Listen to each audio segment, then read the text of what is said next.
Welcome to One Chemistry. This is 365 Chemistry series. Daily one question for you. Here metadibromobenzene is given. You have to find how many number of signal it will produce in the proton NMR.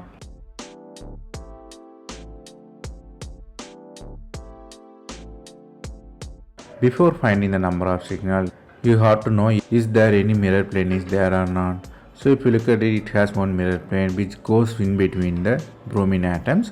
So it has three signal which is A, B, C. Because the atom reflects in the mirror plane, they are considered as magnetically equivalent. It will produce same chemical shift. That's why you have 2 B and C.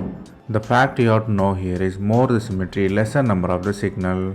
So the given compound produce 3 signals in the proton NMR. That's all from this video. Thanks for watching.